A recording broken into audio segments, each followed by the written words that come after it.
सुसाटाने खेळ हा मानवी जीवनाचा अत्यंत महत्त्वाचा भाग आहे. खेळामुळे शरीर तंदुरुस्त राहते, मन आनंदी राहते.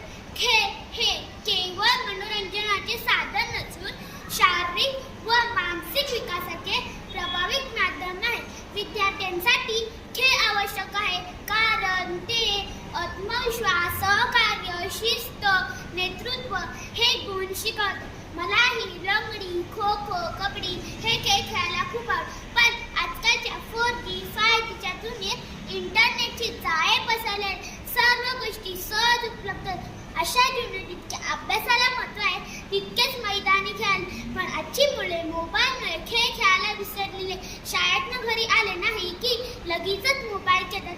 पूर्वीच्या काळी लहान मुले खेळण्यासाठी कारणे शोधायची, परंतु आताची मुले घरातच कोंडून राहतात आणि त्यांची चिडचिड होते. स्वस्थ शरीरात स्वस्थ मनाचा विकास होतो. जी मुले अभ्यासातील आणि खेळातील भाग घेतात ती मुले चप्पल, उत्साही असतात. मैदानी खेळ खेळल्यामुळे हाडे मजबूत होतात, चेहरा तजेलदार होतो, पचनशक्ती चांगली राहते. मैदानी खेळ मुलांनीच नाही तर मोठ्यांनी खेळले पाहिजे, त्यामुळे शरीर निरोगी राहते, मानसिक तणाव कमी होतो, शारीरिक आजार होत नाही.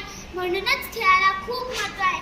खेळ खेळूया मैदानी खेळ, नको कार्टून, नको गेम. खेळूया खो खो आणि हुतू, कधी लपंडाव, कधी लगोरी, शिवण पाण्याची मजाच नाही. खेळ खेळूया मैदानी खेळ, नको व्हिडिओ, नको कॅम्प्युटर.